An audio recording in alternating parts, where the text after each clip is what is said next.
Salam əziz izləyicilər. Bu günlərin biz nüzul barədə Quranın nazil olması ilə bağlı danışacağıq. Bəziləri Quran-ı Kərimin nüzulu ilə Peyğəmbərin be'sət məsələlərini qarışdırırlar. Quranda ayə var. Bu ayələrə, Quranın bu ayələrinə əsasən Quranın be'sət məsələsini qarışdırırlar. Bilirik ki, Həzrət Peyğəmbərin be'səti, yəni be'sət yəni peyğəmbərliyə seçilən vaxt Rəcəb ayının 27-si olmuşdur. Və bəziləri Quranın bəzi ayələrinə əsasən deyirlər ki, peyğəmbər Ramazan ayında peyğəmbərliyə seçilmişdi. Həmin ayələrdən biri budur ki, Şəhru Ramazanəl-ləzi unzilə fihil Quran. Ramazan o aydır ki, Quran həmin ayda nazil olmuşdu. Başqa bir ayədə Duxan surəsində Allah buyurur ki, İnnə ənzəlnəhu fi leylətin mübarəkəh. Biz həqiqətən onu mübarək bir gecədə nazil elədik. Qədr surəsində Allah buyurur ki, İnnə ənzəlnəhu fi leylətil qadr. Həqiqətən biz onu Qədr gecəsində nazil elədik. Bu ayələrə əsasən bəzi şəxslər deyirlər ki, Quran peyğəmbərin məbus, yəni peyğəmbərlik verilən vaxt Ramazan ayında olub. Bu məsələyə, həmin bu nəzəriyyəyə bir neçə dənə irad gətirmək mümkündür. Əvvəla, həmin ayələrdə məkan qeyd olunmuyub. Həmin bu bizim oxuduğumuz 3 ayənin heç birində məkan qeyd olunmuyub. Və hamımız bilirik ki, yəni bütün müsəlman camiyyəsi bilir ki, Həzrət Peyğəmbərə peyğəmbərlik veriləndə Hira mağarasında verilib. Və orada da məkan qeyd olunmuyub ki, biz deyək ki, Hira mağarası adı çəkilib orada. Ondan da əlavə Quranın biz bilirik ki, yəni bütün müsəlmanın etiqadı budur ki, Həzrət Peyğəmbərə peyğəmbərlik veriləndə Ələq surəsinin ilk 5 ayəsi nazil oldu. Cəbrail əleyhissalam ilk 5 ayəsini Həzrət Peyğəmbərə gətirdi. Amma biz oxuduğumuz ayələrdə Quran zahirinə baxanda elə Quranın bir dəfəmə nazil olması göstərilir. Yəni, deyir, biz onu nazil etdik Qədr gecəsində, biz onu mübarək gecədə nazil etdik, biz onu Ramazan ayında nazil etdik.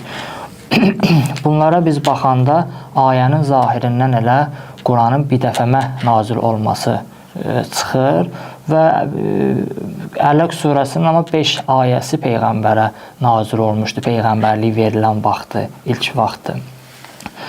Və Quran-ı Kərimi biz bilirik ki, 2 dəfə nazil olub, yəni bir dəfəmə nazil olma, bir də ki, elə hamımız bildiyimiz kimi tədrici, yəni hadisələrlə bağlı, ya hadisə olmadan hansısa bir ayə nazil olub. Bir dəfəmə nazil olma ilə bağlı alimlər bəzi fərqli fikirlər bildiriblər. Belə bir hədis var İmam Sadiq əleyhissalamdan. Bir nəfər gəlir İmam Sadiq əleyhissalamın yanına ki, bəs ağa, Quran 20 ilə nazil olub. Belə bir hədis var ki, Quran-ı Kərim 20 ilə nazil olub. Bəs Quranda ayələr var, bu ayələr Quranın bir dəfəmə nazil olmasını göstərir. Bəs bunu biz necə başa düşək? İmam Sadiq əleyhissalam buyurur ki, Quran-ı Kərim bütöv olaraq Beytül-Məmura nazil olmuşdur.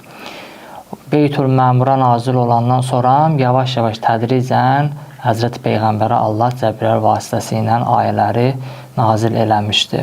Beytül-Məmur da Həzrət Əli əleyhissalamdan hədis var ki, Beytül-İzzə də deyərlər, Beytül-Məmur da deyərlər. Bəziləri dünya səmasını nəzərdə tutur, bəziləri 4-cü səmanı nəzərdə tutur. Həzrət Əli əleyhissalamdan hədis var bundan bağlı ki, Beytül-Məmur Kəbə kimi müqəddəs bir evdir.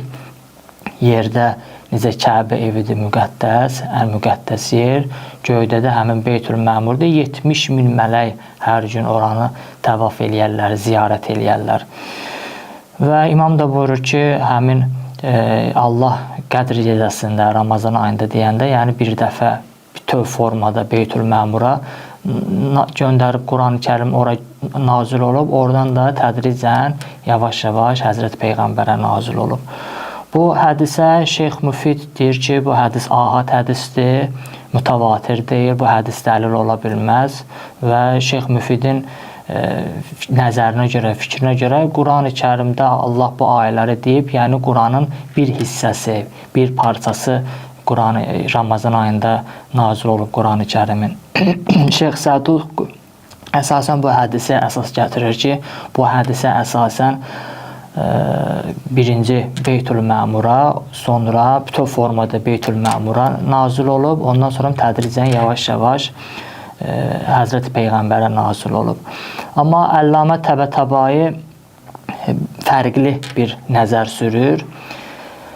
Əllamə Təbətəbai deyir ki, Quran-ı Kərim ümumiyyətlə iki hissədən ibarətdir. Bir zahiri tərəfi var Quranın, bir də batini tərəfi var Quranın. Quran-ı Kərimin zahiri elə biz bildiyimiz surələr, ayələr bunlardan ibarətdir. Quranın batini tərəfi isə hissələrə, surələrə ayrıla bilməz. Elə bütöv kulli bir formadadır. Quranın batini forması, Quran Ramazan ayında nazil olub bütöv formada, yəni elə Quran batini forması, batini olaraq Peyğəmbərə nazil olub, sonra elə kəlmələri ilə, ayələri ilə, surələri ilə bircə hissə Həzrət Peyğəmbərə nazil olubdur. Bundan belə fərqli nəzərlər də var. Başqa alimlərin də Quranın bir dəfə nazil olması ilə bağlı fərqli nəzərləri də var.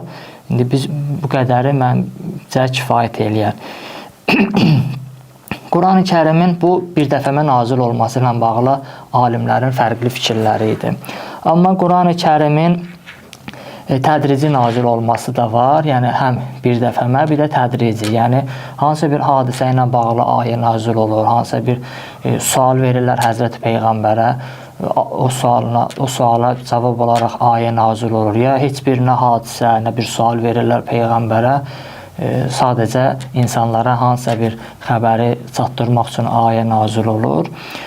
Və gəlib Peyğəmbərə irad da bildirirdilər. Kafirlər gəlib irad bildirirdilər ki, axı indi sən bu əqidəni gətirmirsən, bu ideologiyanı gətirmirsən, bir kulli formada, bütöv formada bu niyə nazil olmasın? Peyğəmbərə gəlib belə iradlar bildirirdilər.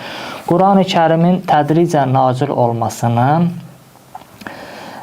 bir neçə mühüm, önəmli tərəfləri var Quran-ı Kərimin tədricən nazil olması. Biri budur ki, Quranda elə özü Allah buyurur ki, kəzəlikə linutəbbitə bihi fuədək. Biz onu, yəni Quran-ı Kərimi bu şəkildə, yəni tədrici formada sənin qəlbinə səbat, qətiyyət verək. Yəni biz onu bu şəkildə tədricən nazil etdik ki, sənin qəlbivə qətiyyət verək, sənin qəlbivə səbat verək. O vaxtda Həzrət Peyğəmbərə müxtəlif sözlər deyirdilər, müxtəlif ifadələr işlədirdilər Peyğəmbərlə bağlı, dəli deyirdilər Həzrət Peyğəmbərə, şair deyirdilər Həzrət Peyğəmbərə. Peyğəmbər cürəbəcür hadisələrlə qarşılaşırdı, müharibələrdə iştirak edirdi Həzrət Peyğəmbər.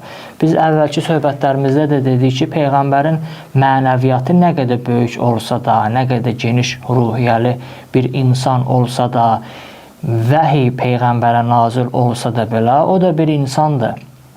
O da bizi kimi bir insandır. Biz hansısa bir söz bizə toxunanda Peyğəmbərin də qəlbinə toxunurdu. Peyğəmbər də inciyirdi, Peyğəmbər də yorulurdu.